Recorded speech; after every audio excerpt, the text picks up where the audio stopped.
Cricket মাঠে cricket match দেখতে এসে দর্শকরা করেছে হামজা চৌধুরীর গোলের গল্প। ওই গোলটা, যে গোলটা এখনও হয়তো আপনার চোখে লেগে আছে। বাংলাদেশের ক্রিকেটাররাও কাল রাতে খেলা দেখেছে, সোশ্যাল মিডিয়ায় তাদের পোস্ট দেখে সেটা বোঝা যায়। বাংলাদেশ ড্র করায়, জিততে না পারায় তাদের মন খারাপ হয়েছে, সমর্থকদেরও তাই। সেই দায়িত্বটাই যেন নিয়েছিলেন বাংলাদেশের ক্রিকেটাররা, বাংলাদেশি বোলাররা। যত তাড়াতাড়ি ম্যাচটা শেষ করা যায় তারা করেছেন সেটাই। আয়ারল্যান্ডকে হারিয়েছেন, নামে ভারে খুব বড় প্রতিপক্ষ না, তবে জয় সবসময় স্বস্তির, বিশেষ করে টেস্ট ম্যাচে। এমন জয় হয়তো দর্শকরা দেখতে চাইবেন ফুটবলেও। যেমন নেপাল খুব বড় প্রতিপক্ষ না, বাংলাদেশের সাথে সবসময় খেলে, 5 বছর আগেও আমরা তাদের হারিয়েছি।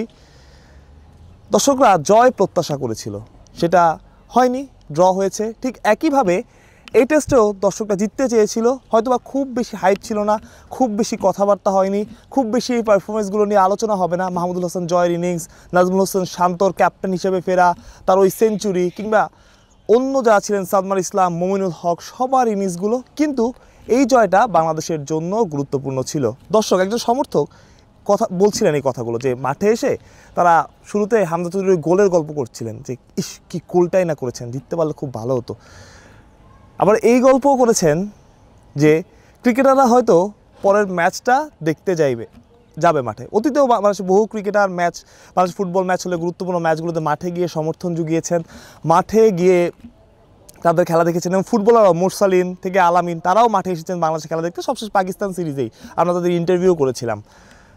সুতরাং এতটুকু বলে রাখি, আমি বাংলাদেশ নিয়ে কথা বলছি, বাংলাদেশের 2টা ম্যাচ নিয়ে কথা বলছি। বাংলাদেশ টেস্ট জিতেছে, এটা আমাদের জন্য ভালো লাগার, এবং বাংলাদেশ টিমকে অবশ্যই সেই ক্রেডিটটা দিতে হয়। এবং ফুটবল ম্যাচ যেটা ভারতের সাথে 18 তারিখ, সেই ম্যাচটা আমি যতটুকু জানি, যতটুকু বুঝতে পারি, বাংলাদেশের অনেক ক্রিকেটারও দেখতে চাইবে। এবং সেই ম্যাচটাতেও বাংলাদেশের দর্শকরা, সমর্থকরা খুব স্বাভাবিকভাবে, ভারত যখন ক্রিকেট খেলুক বা ফুটবল খেলুক, যে কোনো স্পোর্টই হোক, বাংলাদেশ দল আসলে জয়টা চায়।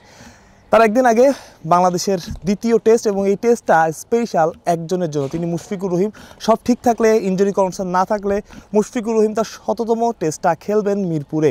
যে টেস্টটা হতে যাচ্ছে ঐতিহাসিক একটা টেস্ট, এবং যে টেস্টটা আয়োজন করা হবে মুশফিককে ঘিরেই। সেই টেস্টেও মানুষ আসবে, সমর্থক আসবে, এবং আমি চাই যে প্রচুর মানুষ সেখানে আসুক। এবং আপনি আপনাদের বলবো, যারা দেখছেন, মাঠে আসুন। মুশফিকুর রহিম, যিনি এত বছর বাংলাদেশ ক্রিকেটকে সার্ভিস দিয়েছেন, এত ভালো, এত সুন্দর জয়ের সাক্ষী, এত সুন্দর মুহূর্তের সাক্ষী, বাংলাদেশ দলের অনেক বড় বড় জয়ে ভূমিকা রেখেছেন, সেই মুশফিককে সমর্থন দিতে, তার 100তম টেস্টটা উদযাপন করতে, স্পেশাল করে তুলতে আপনারাও মাঠে আসুন। এবং আমি বিশ্বাস করি বাংলাদেশ দল সেই ম্যাচটা মুশফিকের জন্য হলেও ডমিনেট করে জিতবে। মাহফুজ প্রত্যয়, বিডি ক্রিক টাইম।